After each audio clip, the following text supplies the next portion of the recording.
Path of Exile 2 is unequivocally the best ARPG, the best Diablo-like game ever made. It's not perfect, and we'll get into that, but if you've got the extra funding, I would highly recommend this game. It is in early access right now. It's got full crossplay on all consoles and PC, cross-save, and because it's on consoles, it has controller support, which I have been using on PC, and let me tell you, it is very hit or miss. I can't tell you the amount of times my character will cast a spell on a wall rather than the nearest enemy. Keep in mind when the game does release out of early access in 2025, we'll have double the amount of classes, and the game's going to go free to play, which is insane to me considering that there's no pay to win. You've got really expensive cosmetics and personal stash tabs that are by no means required, they're just more convenient. Now, being somebody who's played both Diablo and pretty much every Souls-like religiously over the years, I can say that this game's got some great feeling combat. PoE 2 was heavily inspired by Elden Ring, and so it's got this slower, more methodical combat with enemies televising their attacks quite well. It does become kind of a mess in the late game, but I have a section that we're gonna have dedicated to talking about the late game. The complexity of all the classes can basically be broken down into ranged and melee.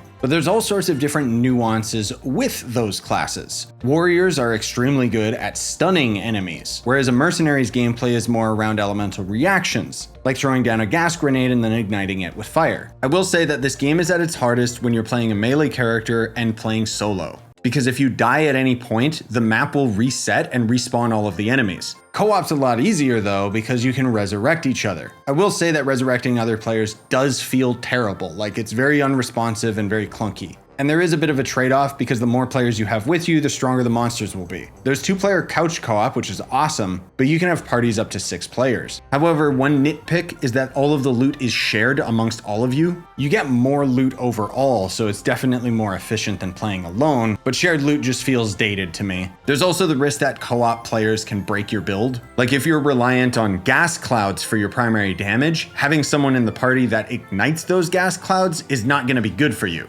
But okay, these classes are wildly complex and you can end up making them very diverse. Let's talk about how you would do that with the gem system. There are both skill gems and support gems. Skill gems are going to be class specific, but you can use them on any character so long as you have the right stats. So that you don't get overwhelmed, I would suggest that you use the skills associated with your class at first before you start experimenting. Support gems, however, are wildly complex. See, each of your skills can end up socketing in certain support gems. These support gems will usually just be a flat out buff, but they can wildly affect your build. There are recommended support gems, but at any point, you can look at all support gems that are available for your current skill. That's the crazy thing. This game allows insane depth if you really want to go there, but it does a pretty good job being casual friendly as well. While the game might not necessarily teach you about dexterity and accuracy, I appreciate that I don't have to go to a wiki in order to figure out what it does, because every ability and every word and every function is described in game. Now let's bring up the most controversial subject of the game, the skill tree. This is the big point where so many people's jaw drops and they just get so intimidated they don't want to play the game.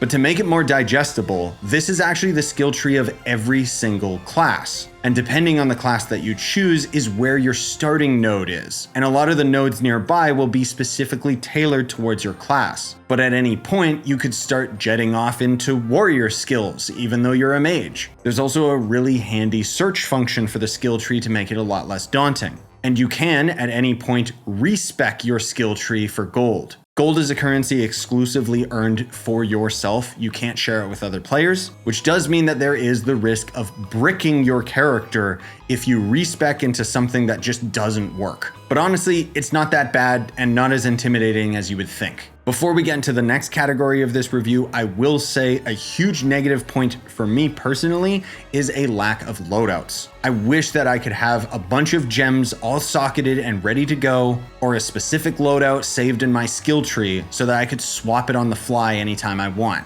I don't care if it costs gold, I just don't want to have to spend 30 minutes anytime I want to respec. But alright, let's start talking about the end game. Basically, for early access, we have Acts 1, 2, and 3 available, with Acts 4, 5, and 6 coming at full release. So what this means is when you go through Acts 1, 2, and 3, you will then go through those acts again on a higher difficulty before you can tackle the end game. But at full release, the higher difficulty will just be removed for the extra acts. The end game is called maps. And basically, you will end up having these maps that you can tailor and design specifically to take on these random generated challenge areas. And if I'm being perfectly honest, maps kind of suck. PoE 1 fans love them. I personally don't feel like they fit with PoE 2 at all. If you die in a map, you don't get to respawn or go back in. And if your build isn't good enough, maps will destroy you. It's a huge difficulty spike that almost completely kills the upward momentum of the game for me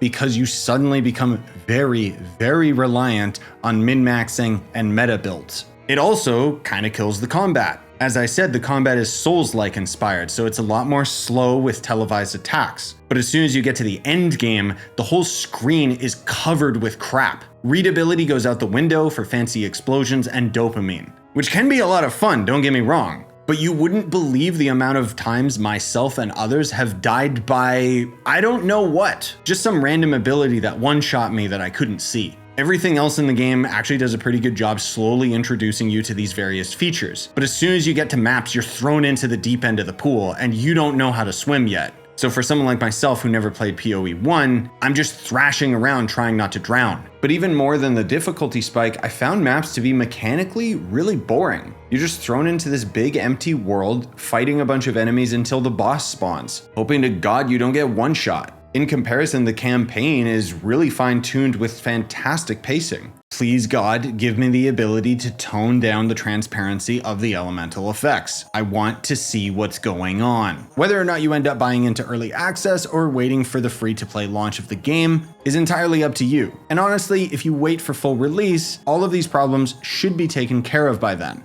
Path of Exile 2 is a love letter to the Diablo franchise and an evolution of the genre. But because it's so fresh and new, it does have a lot of hurdles that it's going to have to get over. Everything I'm critiquing about PoE 2 is leftover philosophies from PoE 1 that just don't fit. So here's hoping that the developers aren't stubborn in their way of doing things and will allow this game to grow far beyond their old motif.